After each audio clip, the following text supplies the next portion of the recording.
Hi everybody, this is Val. This is how you do it. I'm going to put on this lipstick. It was in my bag here. And this is Wrestling Red. I don't know who it's by, what company made it, but that's the name of it, Russian Red.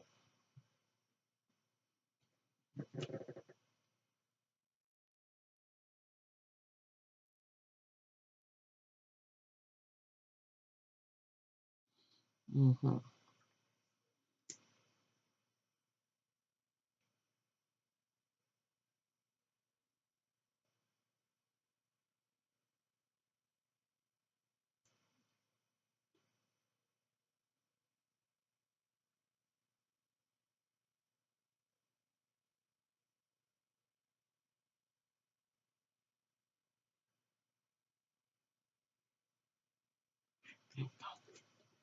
Russian Red. I'm going to do an afro, I believe. I think that's what I'm going to end up doing with this hair.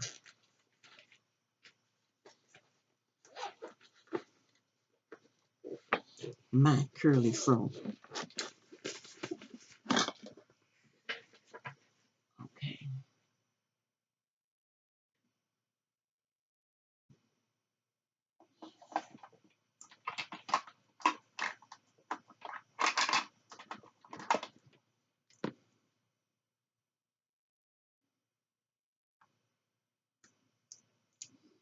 This is a beautiful cocoa something. I don't know. It's just pretty, and so I picked it up. I picked it up because it looks like a good transition color. And when I say transition color, I mean right in the crease right here. That's why people get new brushes. I used to say I didn't understand why people got brushes because there's so many in the little pack here. So now I see it sat there so long since I haven't put my hands on it, and it came right off. But this is your transition right here in the middle.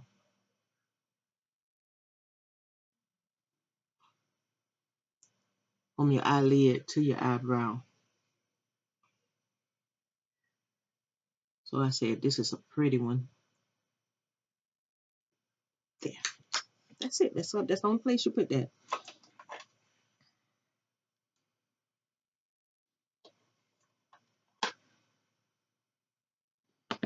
Well, since all these beautiful colors in here, this is a purple, which I shouldn't be wearing purple, but honey, if you do too much of one color, you kind of like, girl, you're doing too much with that matchy thing.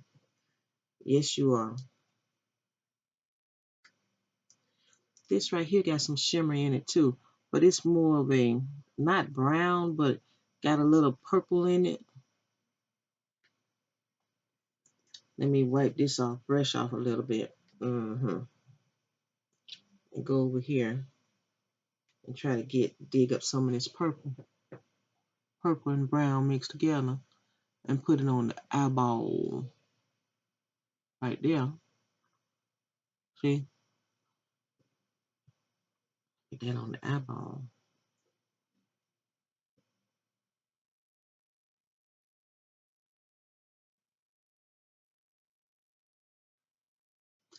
And that's a done deal. Now, I got me this beautiful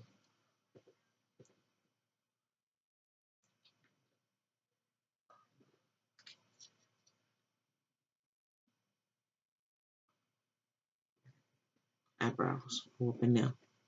Using the same brush, I'm just wiping it off as I go. And go up in your eyebrows with that. Go right here and right there. See? Right here and right there.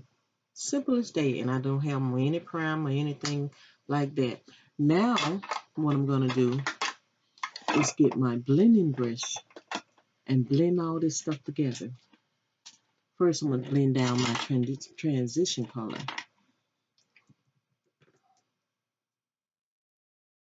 Make sure that's not, don't have a whole lot on it. smooth that down so it won't be so harsh. Not really mess up that color that I got on my eyelid or mess with that one that's above the eyebrow. Just smoothing that transition color in.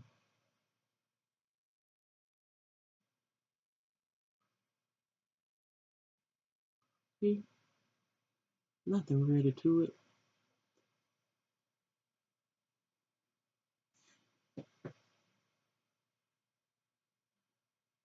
I don't look like you got on nothing, girl, but yes, I do. I got on something.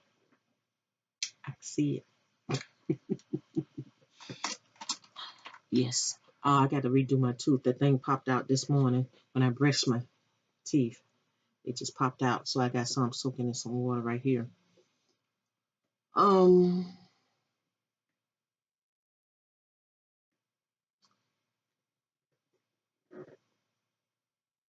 And the eyeliner, it's been on for 3 days. The rubber eyeliner that I did, the video that I did called Rubber Eyeliner. This is the third day with that eyeliner on. I touched it up once, so it's just a second day, which was yesterday. And this is the eye I touched up, but it's still there. It's still there. I didn't like it right here in the crease, so I did take that out, just pull that out with my fingernail, and then it's all. Oh, man. I'll wait on the eyebrows. What I really wanted to do was put some foundation on this morning. I don't know what I did with my foundation. I was supposed to have a drink with y'all, the Valhalla. I haven't did that yet. Here it is. I was in the hair store and I picked up this because it kind of looks like my skin color. I was going by look, and it's called Perfect Color Liquid Makeup, water based. So,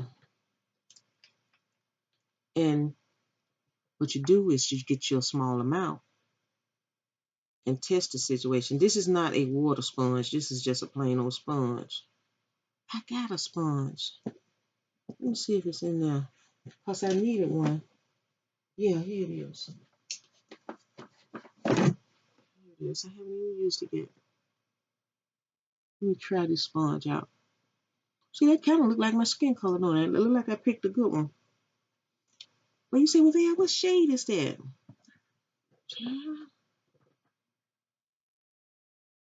Let's see, have a shade.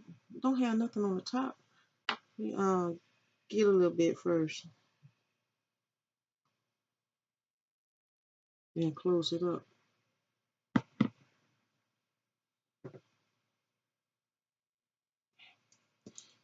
Let's see what it looks like underneath.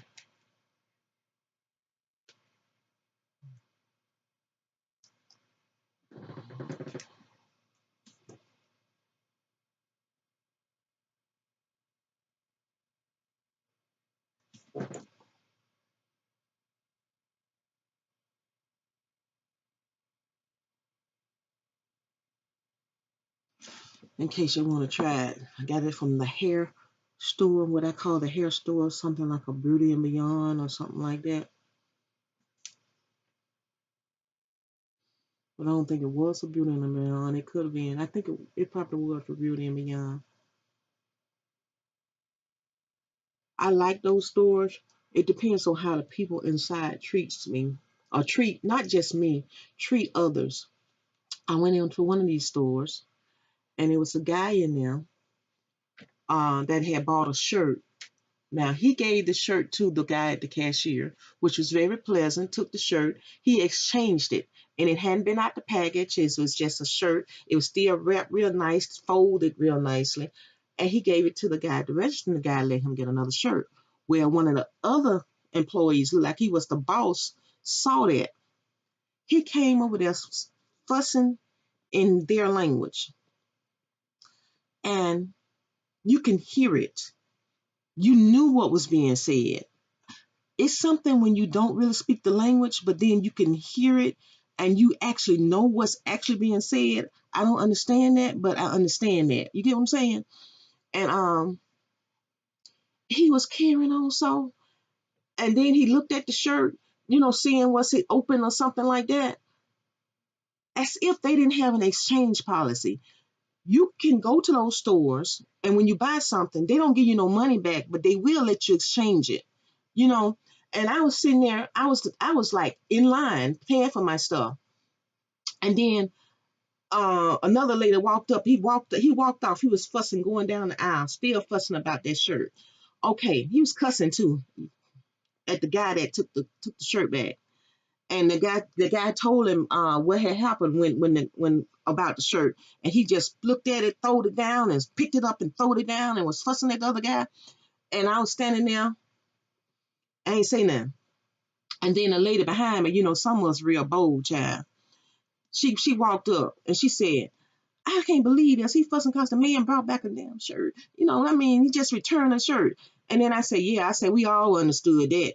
And then the other guy at the register looked at me because I had purchased my item and I was on my way out. I said, "Yeah, child, we all understood what he was saying." Because, and now I'm not going to go back to that store. I started not to buy the stuff that I had, but I had went to 3 stores already. And I'm like, okay, I won't be going back there. Even if I have to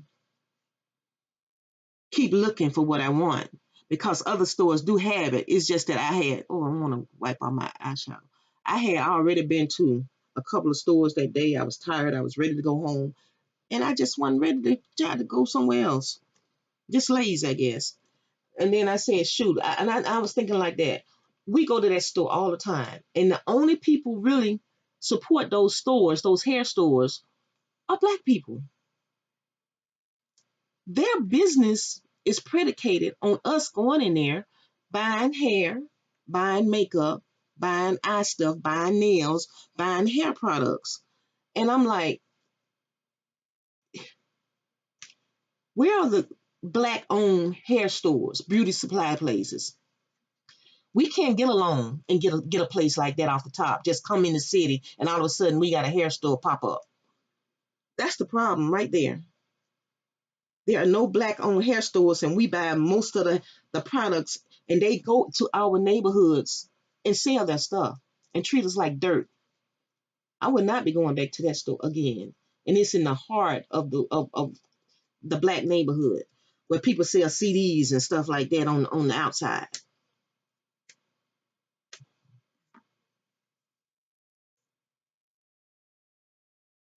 Then the next time I went to the store to get the similar product, the same stuff, I went to this. That's where I got this from. I got this from an Asian lady that she has a store like that too. So I went to her store, and they were very pleasant. I used to go there all the time, and I hadn't been to that store in a while. And I went back in there after years, probably 2 or 3 years for not going there, and they were still pleasant people. At one time, I saw them probably 2 or 3 years ago. They treated me well, but then I saw them watch watch one of the store clerks really watching one of the other black people that came in the store, like staring them down, watching them, and I had never seen them do that before. And you can tell when they watching certain black people. And I was like, then I stopped going to that store. And then, like I said, I revisited that store after that man did what he did. And they were still pleasant to me, and I asked questions about what I needed. They walked over and went off. They walked from behind the counter and found what I needed and stuff like that. So they were still pleasant. I don't know what the reason was why they watched that other person like that. I don't know, because she was blacker than me, or dark black, because some people are color struck. But I didn't like the way they watched her. And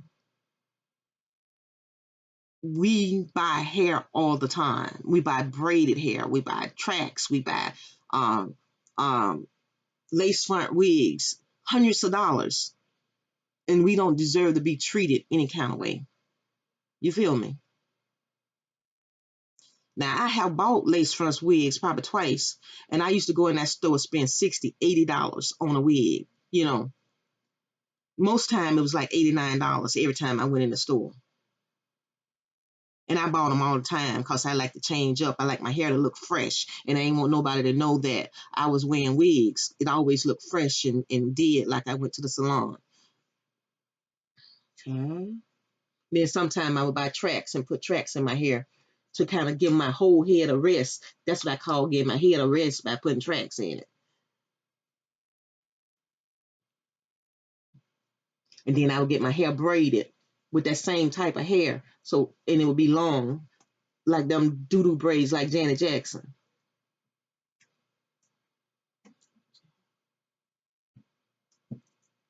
I feel a split in my nail. That nail is going to break, but there's nothing wrong. It's not going to pop because of the glue coming off. I think I got a split. I'm making fix it, but because I think it's split by my hair is like uh glass. It's cutting my nails. But it's the same way at the corner store. We have some people at the corner store. I don't like going in there. I told Willie I don't like it. It's the vibes that I get from the people at the corner store. I don't like it. And then they ask you questions. I always want to know your business. And they sell everything at that corner store. Weed, drugs, everything. But why can they do that? I don't understand. I don't understand why they can put up a corner store, a gas station, and sell weed out of it and don't get busted.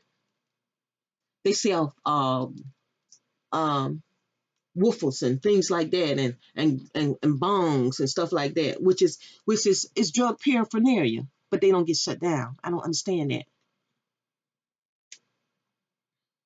in our neighborhood. When I mean by our, I mean black. If it didn't cross over right, why in our neighborhood they can come over and do stuff like that? If our children got to go far ways to get drugs, let them go. You don't come in our neighborhood and just set up shop.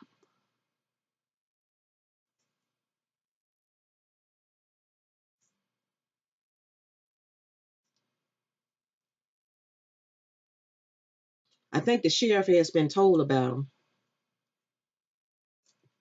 because he live in this neighborhood too. They be watching him. And sometimes you go down there, you see the police park around the store. You tell them young people, y'all better get away from around here. The police watching this store. When you drive up, and they be hanging all out in the parking lot. The neighborhood kids. You can talk to the neighborhood kids because you know the neighborhood kids. I ain't talking about y'all just going up there, rolling up on somebody y'all don't know and say, hey, y'all get away from around here. Oh, no. It's a way to talk to anybody. Chat.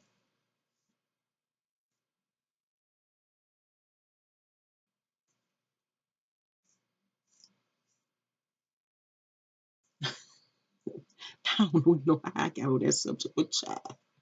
Please. Spend my money. Hard to come by money.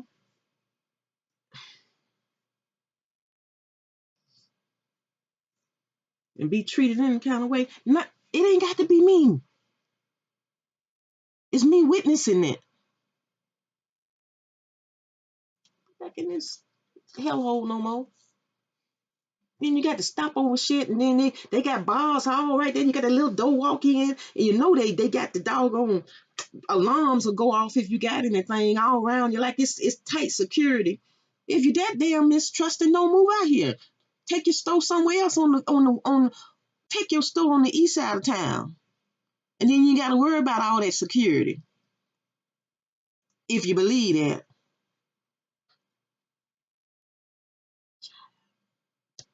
Everybody ain't no thief. Y'all come from thieves. That's why you think we thieves. People you think ain't got no money got more money than me. You're watching that black girl like that. She came in there to spend money. She came in there to spend $100 and some on a lace front wig. I went in there to get me some this and a drawstring ponytail, no more than what, $8 to $10. She needed her hair. I ain't trying to buy no hair. I got natural hair. Stupid ass. I tell you the truth.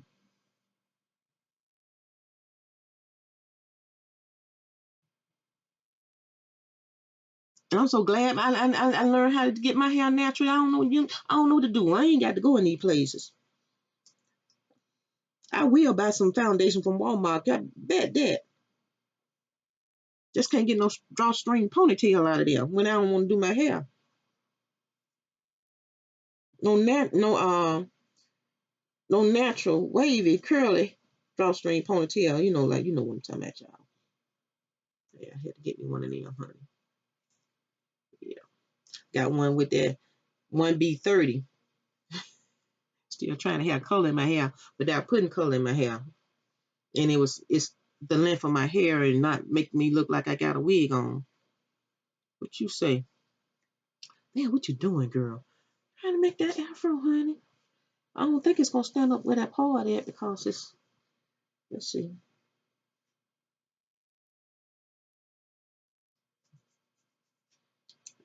I should have had this on live so I could talk to y'all about that and y'all can tell me something. Okay, don't worry about them folks. Don't worry about them folks. Black folks can't even run a business in their own neighborhood no more. They get through so much house. I tried to get along one time to run a business. My husband and I tried to get along one time to run a business. Don't you know it ain't easy. You gotta have all kind of you got to know your mama last name. I just throw that in there. You gotta know how many children she got and who they daddies was before you can even get along. Folks come here dropping money out their ass getting loans.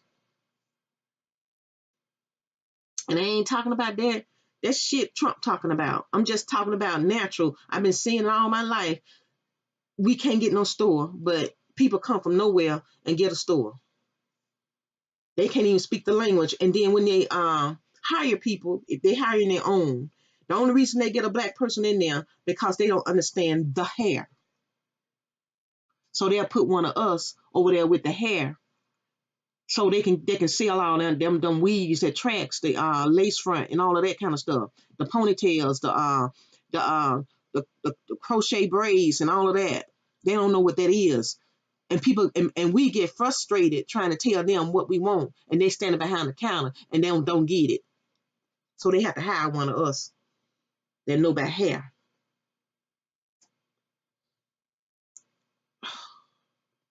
That's the only one you see in there over there by the hair.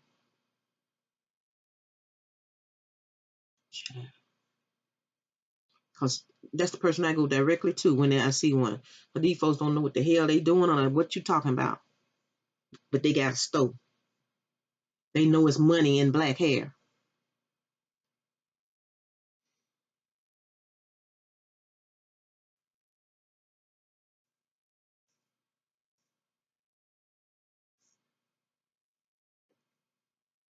Y'all don't get me started, please. Y'all just leave me alone. Don't get me started. I don't even know why y'all brought this up. Child, why did you bring it up?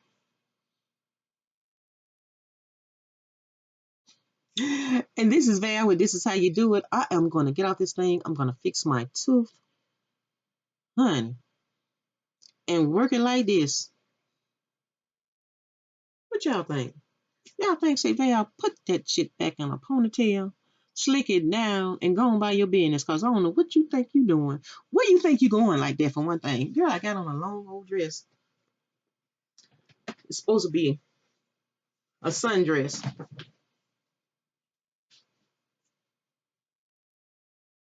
With my big old self in it.